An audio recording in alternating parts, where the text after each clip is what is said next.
তো আমি আরজ করছিলাম যে ঈমানের আলামতগুলো মুমিনের ভেতরে দেখা যাওয়া উচিত। হায়াতুস সাহাবাতে ঈমানের হাকিকত ও তার কামালের একটি অধ্যায় কায়েম করা হয়েছে। কারণ এই জামানায় একটি ভুল ধারণা বা ফিতনা সৃষ্টি হয়েছে যে ঈমান তো আমাদের দিলে আছে। মানুষ এতেই নিশ্চিন্ত যে ঈমান আমাদের দিলে আছে, যদিও একথা সত্য যে ঈমান লুকানোর জিনিস নয়। ঈমান এবং নিফাক দুটোই প্রকাশ পায়। ঈমান তার সুস্থতা ও স্বভাবের সাথে এবং নিফাক তার রোগ ও ব্যাধির সাথে প্রকাশ হয়ে পড়ে। হায়াতুস সাহাবাতে একটি অধ্যায় আছে ঈমানের হাকিকত ও তার পূর্ণতা। সেখানে উল্লেখ আছে সাদ এর গোত্রের একটি জামাত নবীজির খেদমতে হাজির হল। তাদের তৈরি করে তাশকিল করে আনা হয়েছিল, কারণ নবুয়তের যুগে মেজাজ এমন ছিল না যে শুধু গিয়ে দিন পৌঁছে দাও। বরং হজরত আবু হুরায়রা রাদিয়াল্লাহু আনহু বলেন, এই উম্মতের শ্রেষ্ঠ উম্মত হওয়ার শর্ত হল মানুষকে তাদের বাতিল পরিবেশ থেকে বের করে আনা। আর হজরত ওমর রাদিয়াল্লাহু আনহু বলেন, শ্রেষ্ঠ উম্মত হওয়ার শর্ত হল তোমরা নিজেরা গিয়ে তাদের দাওয়াত দাও। নবীজি জামাত পাঠালেন, তারা তাদের তৈরি করে নিয়ে এলো। রাস্তায় তাদের এতটুকু শেখানো হলো যে যখন তারা নবীজির খেদমতে হাজির হলো, নবীজি তাদের দূর থেকে দেখেই চিনে নিলেন যে এরা ঈমানওয়ালা। যদিও তিনি তাদের নামাজ পড়তে, জাকাত দিতে বা হজ করতে দেখেননি, শুধু দূর থেকে দেখেই চিনে নিলেন। এর কারণ কি? কারণ হল মুমিনকে নিজের পরিচয় দেওয়ার প্রয়োজন হয় না। মুমিন সুন্নতের দ্বারা এতটাই সজ্জিত থাকে যে তাকে দেখেই বলা যায় সে ঈমানওয়ালা। হাদিসে আছে, কিয়ামতের একটি আলামত হল কাউকে সালাম দিতে হলে চিনে সালাম দিতে হবে, অর্থাৎ পরিচিত ছাড়া কেউ সালাম দেবে না, বা মুসলমান কিনা তা নিশ্চিত হয়ে সালাম দিতে হবে। আমি মনে করি এই হাদিসের অর্থ হল মুসলমান তার ঈমানকে নষ্ট করে ইসলামের বাহ্যিক আলামতগুলো এতটাই হারিয়ে ফেলবে যে তাকে সালাম করার সাহস হবে না। সে মুসলিম না অমুসলিম তা বোঝা যাবে না। সবার আগে তার পোশাক। আমি আল্লাহর কসম খেয়ে বলতে পারি, ইসলামের পরিচয় নামাজ, জাকাত, হজের চেয়েও বেশি মুসলমানের পোশাক দিয়ে হয়। যাদের যুগের মুসলমানরা এটা বলে শেষ করে দিয়েছে যে ইসলামের নিজস্ব কোনো পোশাক নেই, তার চেয়ে বড় মূর্খ, গাধা, বেবাকুফ এবং দিন সম্পর্কে অজ্ঞ আর কেউ হতে পারে না যে বলে ইসলামের কোনো নিজস্ব পোশাক নেই। এই জামানায় কিছু ফাসেক এবং ইহুদিদের এজেন্ট মুসলমানদের মধ্যে কাজ করছে, যাদের কথা হলো ইসলামের নিজস্ব কোনো পোশাক নেই। আল্লাহ জাযায়ে খায়ার দান করুন আমাদের মাওলানা ইদ্রিস কান্ধলভি রাহিমাহুল্লাহকে। তিনি সিরাতে মুস্তাফায় আজব কথা লিখেছেন। তিনি বলেছেন, তার চেয়ে বড় পাগল ও মূর্খ কেউ নেই যে বলে ওটা তো আরবের পোশাক ছিল, নাবিজির নিজস্ব কোনো পোশাক ছিল না। তিনি অদ্ভুত কথা লিখেছেন। যদি মুহাম্মদ সাল্লাল্লাহু আলাইহি ওয়াসাল্লাম আমেরিকা বা ইউরোপেও পয়দা হতেন, তবুও তিনি আল্লাহর হুকুম অনুযায়ী পোশাক পরতেন। তার পোশাক আমেরিকা ইউরোপের পোশাক হতো না। যারা বলে নবীজির পোশাক কেবলই আরবের পোশাক ছিল, তারা মূর্খ।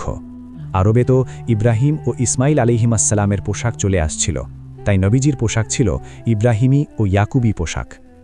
আজ মুসলমান নগ্ন হয়ে গেছে বিজাতীয় পোশাক পরে, আর বলে ইসলামের কোনো পোশাক নেই, শরীর ঢাকা ফরজ। আমি বলি, চামড়া ঢাকা ফরজ নয়, শরীরের আকৃতি ঢাকা ফরজ। একজন মুসলমানের জন্য পণ্ডিতের পোশাক আর ইংরেজি পোশাক উভয়ের হুকুম এক। যে গুনাহ পণ্ডিতের পোশাক পরায়, আল্লাহর কসম সেই একই গুনাহ প্যান্ট শার্ট পরায়। আমাদের বুজুর্গরা যা বলে গেছেন আমরা তার পাবান্ধ। মাওলানা ইদ্রিস সাহেব লিখেছেন, মুসলমানের জন্য পণ্ডিতের পোশাকের যে হুকুম, প্যান্ট শার্টেরও একই হুকুম। আর মুসলমান বলে পোশাকের কোনো বাধ্যবাধকতা নেই। মুসলমানের পরিচয় মুছে ফেলার জন্য ইংরেজরা এখানে সবার আগে মুসলমানকে এই সবক পড়িয়েছিল। তাদের চেষ্টা ছিল পাগড়ি, টুপি আর লম্বা কুর্তা যেন শুধু আলেম, বাদশাহ আর নবাবদের পোশাক হয়ে যায়, সাধারণ মানুষের না থাকে। অথচ হাদিসে আছে, কাফের ও মুমিনের মধ্যে পার্থক্য হল টুকির ওপর পাগড়ি থাকা। আজ মুসলমান নগ্ন হয়ে গেছে এটা বলে যে ইসলামে কোনো সংকীর্ণতা নেই। তারা বলে ইসলামে সহজতা আছে, মানুষ যা ইচ্ছা পড়ুক, সমস্যা নেই। আমি বলি, সে পাগল যে এটা বলে। এর সাথে সিরাত বা সুন্নতের কোনো সম্পর্ক নেই। তার দিলে কুফর শিকড় গেড়েছে, তাই সে বেহায়াপনার দলিল খোঁজে। যখন দিল থেকে ঈমান বেরিয়ে যায়, তখন দিল অন্ধ হয়ে যায়। শয়তান এমন দিলে এমন সব যুক্তি ঢেলে দেয় যাতে মনে হয় ইসলামের কোনো নিজস্ব পোশাক নেই। আমি এই কথার উপর জোর দিচ্ছি যে নবীজি তাদের নামাজ, রোজা, হজ করতে দেখেননি। তিনি শুধু তাদের পোশাক দেখে বুঝেছিলেন যে তারা মুসলমান। যদি আপনাদের ধারণা এমন হয় যে ইসলামের আলামতে পোশাকের কোনো গুরুত্ব নেই, তাহলে বাতিল শক্তি কামিয়াব হয়ে গেল। তারা চায় তোমরা নামাজ পড়ো, রোজা রাখো, কিন্তু রূপটা আমাদের মতো রাখো। অথচ আল্লাহ এক নাবির ওপর ওহী পাঠিয়েছিলেন যে তোমার কওমকে বলো, যদি তাদের পোশাক কাফেরদের মতো হয়, তাদের খানা কাফেরদের মতো হয়, তাদের চালচলন গায়ের কওমের মতো হয়, তবে তারা আল্লাহর এমন দুশমন হয়ে যাবে যেমন কাফেররা আল্লাহর দুশমন। বলুন, এই হাদিসের কি জবাব আছে? মুসলমান বলে, কোনো সমস্যা নেই। আমি হজরত মাওলানা ইদ্রিস সাহেবের লেখা থেকে একটি উদাহরণ দিচ্ছি। মনে রাখবেন, একজন ফৌজি মানে সৈনিক যদি তার পোশাক বদলে ফেলে তাহলে তাকে ফৌজ থেকে বের করে দেওয়া হবে। যদি কোনো দেশের সৈনিক তার শত্রু দেশের সৈনিকের পোশাক পরে নেয় তাহলে তাকে গাদ্দার বলা হবে। ভাবুন তো, দুই দেশের মধ্যে লড়াই চলছে, এক দেশের সৈনিক যদি অন্য দেশের পোশাক পরে তাহলে তাকে আপন দেশের সাথে বিশ্বাসঘাতক বলা হবে। বলুন, যে মুসলমান মুহাম্মদ সাল্লাল্লাহু আলাইহি ওয়াসাল্লামের দুশমান ইহুদি নাসারাদের পোশাক পরছে তার চেয়ে বড় গাদ্দার আর কে হবে? অনুভূতি মরে গেছে, মানুষ অপব্যাখ্যার দরজা খুলে দিয়েছে। আমি সহজ উদাহরণ দিচ্ছি। যদি আপনার বাবার কোনো প্রতিবেশী শত্রু থাকে আর আপনি সেই শত্রুর ডিজাইনের পোশাক বানিয়ে পরেন, তাহলে আপনার বাবার কষ্ট হবে। তিনি বলবেন, বাবা, তুমি আমাকে কষ্ট দেওয়ার জন্য এটা করেছ। আপনারা জানেন, ইহুদি নাসারারা আল্লাহ ও তার রসুলের দুশমন। আপনি তাদের মতো পোশাক পরলে কি নবীজি কষ্ট পাবেন না? ভাবুন আপনারা তো বলেন কোনো সমস্যা নেই, ইসলামে সংকীর্ণতা নেই। সুন্নতের অনুসরণকে কি ইসলামে সংকীর্ণতা বলে? আর গায়ের কওমের তরিকা গ্রহণকে কি ইসলামে সহজতা বলে? আপনাদের চোখে সুন্নতের অনুসরণে সংকীর্ণতা এবং ইহুদি নাসারাদের তরিকা গ্রহণে সহজতা দেখা যায়। এটা সুন্নতের প্রতি বিদ্বেষের রাস্তা। আমি খুব তাকিদ দিয়ে বলছি, মুসলমানের বাহ্যিক হুলিয়া ইসলামের পরিচয়ের একমাত্র মাধ্যম। হজরত উমর রাদিয়াল্লাহু আনহু বলেছিলেন, যার জাহের ঠিক হবে আমরা তাকে মুসলমান মনে করব, তাকে বিশ্বাস করব। যার জাহের ঠিক নেই আমরা তাকে বিশ্বাস করব না, সে যত নামাজি পড়ে বা জিকির করুক। ওই জামাতটি যখন এলো, নাবিজি দূর থেকে তাদের চিনে নিলেন, কারণ তাদের পোশাক ছিল সুন্নাতি। আরেকটি রেবায়াতে আছে, হুজুর সাল্লাল্লাহু আলাইহি ওয়াসাল্লাম নজরানবাসীদের কাছে চিঠি ও জামাত পাঠালেন। তারা চিঠি পড়ে দেখা করতে এলো। তারা লম্বা লম্বা কুর্তা পরেছিল, কিন্তু তা টাকনুর নিচে ঝুলছিল এবং হাতে সোনার আংটি ছিল। যখন তারা নবীজির মেহমান হয়ে এলো, নবীজি তাদের থেকে মুখ ফিরিয়ে নিলেন। তারা খুব পেরেশান হলো। তাদের সাথে হজরত উসমান ও আব্দুর রহমান বিন আউফের ব্যবসায়িক সম্পর্ক ছিল। তারা তাদের কাছে গিয়ে বলল, আল্লাহর নবী আমাদের দিকে তাকাচ্ছেন না, কথা বলছেন না, অথচ আমরা এত দূর থেকে তার দাওয়াতে এসেছি। তারা হজরত আলীর কাছে গেল। হজরত আলী বললেন, আমার মনে হয় তোমাদের এই কুর্তা, যা টাকনুর নিচে ঝুলছে এবং হাতের সোনার আংটির কারণে নবীজি অপছন্দ করেছেন। তোমরা এগুলো খুলে ফেলো এবং সুন্নতি পোশাক পরো, তারপর যাও।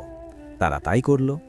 এরপর যখন তারা সামনে গেল, নবীজি সালাম দিলেন, ইস্তেকবাল করলেন। নবীজি বললেন, তোমরা যখন প্রথমে এসেছিলে তখন ইবলিস তোমাদের সাথে ছিল। আমি ইবলিসের সাথে থাকা অবস্থায় তোমাদের সাথে মিলতে পছন্দ করিনি। ভাবুন, আজ মুসলমানদের গলায় হাতে রূপার চেন। আমি কসম খেয়ে বলছি, ইবলিস তাদের সাথে আছে। যাদের সাথে ইবলিস থাকে, ফেরেশতারা কি তাদের সাথে থাকতে পারে? যদি সামান্য লজ্জাও থাকে, তবে ফেরেশতাদের সাথে থাকার ইখতিয়ার করা উচিত। আমি আপনাদের সোজা ঘটনা শোনাচ্ছি। নবীজি বললেন, প্রথমে যখন এসেছিলে তোমাদের সাথে ইবলিস ছিল। হাদিসে শয়তান নয়, ইবলিস শব্দ এসেছে, অর্থাৎ বড় শয়তান তাদের সাথে ছিল। তারা তখনও ইসলাম গ্রহণ করেনি, কিন্তু নবীজি তাদের ওই বেশভূষায় গ্রহণ করেননি। আর মুসলমান, যার জন্য আল্লাহ সোনা রূপা অর্থাৎ অলংকার হারাম করেছেন পুরুষদের জন্য, তারা আজ শখ করে চেন পরছে। তাদের কোনো অনুভূতি নেই, কেউ বারণ করারও নেই, অথচ এটা জাহান্নামের আগুনের শিকল। এটা কি তারা সহ্য করতে পারবে? এই ভুল ধারণা মন থেকে বের করে দিন যে ইসলামের কোনো নিজস্ব রূপ বা পোশাক নেই। এটা জাহেল, ফাসেক এবং ইহুদি নাসারাদের এজেন্টরা মুসলমানদের মগজে ঠকিয়েছে। আল্লাহ আমাদের ওলামাদের উত্তম প্রতিদান দিন। তারা বলেছেন, ইংরেজরা এদেশে থেকে আসল যে কাজটি করেছে তা হল মুসলমানকে ইংরেজ বানিয়ে দিয়েছে। ইংরেজ তো দেশ ছেড়ে চলে গেছে, কিন্তু তোমাকে ইংরেজ বানিয়ে রেখে গেছে। মাওলানা ইলিয়াস রাহিমাহুল্লাহ বলতেন, আমার কাজের মাকসাদি হল ইহইয়ায়ে সুন্নাত, অর্থাৎ সুন্নতের পুনর্জীবন। এমন নয় যে শুধু নামাজ, রোজা, জাকাতের মাসাইল শিখবে। যদি কেউ 3 দিনও তবলিগে লাগায়, তবে সুন্নতের সাথে তার এমন মহাব্বত ও সম্পর্ক হওয়া উচিত যাতে 3 দিন পর তার পোশাক বদলে যায়। যদি পোশাক না বদলায়, তবে সে তবলিগ থেকে কোনো ফায়দা পায়নি। 3 দিন তবলিগে লাগালে সুন্নতের খেলাফ জিনিসের প্রতি ঘৃণা জন্মানো উচিত, যদিও তা জায়েজ হয়। জায়েজ জিনিসের প্রতিও ঘৃণা আসা উচিত যদি তা সুন্নতের খেলাফ হয়। যেমন আমরা হারামকে হারামের কারণে ছাড়ি, তেমনি সুন্নতের মোকাবেলায় জায়েজকেও ছেড়ে দেওয়া উচিত। এটাই সুন্নতের মর্যাদা। আমি শেষ জরুরি কথা বলছি। হজরত শায়েখ জাকারিয়া রাহিমাহুল্লাহ বুখারীর দর্সে বলতেন, যদি কেউ কোনো কোম্পানি বা চাকরির বাধ্যবাধকতায় ইংরেজি পোশাক পরে, তবে প্রথমত তার চেষ্টা করা উচিত সুন্নতি পোশাকে থাকার। আর যদি কোম্পানির অনুমতির কারণে একান্ত বাধ্য হয়, তবে যতক্ষণ সে ওই পোশাকে থাকবে ততক্ষণ তার মনের অবস্থা এমন হওয়া উচিত যেন তার শরীরে কোনো পায়খানা বা নাপাকি লেগে আছে। এবং অফিস থেকে বের হওয়ার সাথে সাথে সবার আগে তার পোশাক পরিবর্তন করা উচিত। যেমন একজন সুগারের রোগী, ডাক্তার বলেছে সুগার 500, এক দানা মিষ্টি খেলে মারা যাবে। সে ফিচা চা খায়, কিন্তু প্রতি চুমুকে তার চিনির কথা মনে পড়ে, ইস যদি খেতে পারতাম, কিন্তু আমি মজবুর। তেমনি যদি কেউ কোনো আইনের কারণে সুন্নতের উপর আমল করতে না পারে, তবে তার মনের অবস্থা সুগারের রোগীর মতো হওয়া উচিত। সে আফসোস করবে, হায় যদি সুন্নতের উপর আমল করতে পারতাম।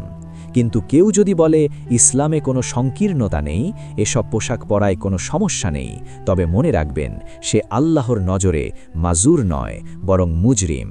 কারণ আল্লাহর আইন হলো আল্লাহর আইন, সে মজবুর নয়, সে অপরাধী।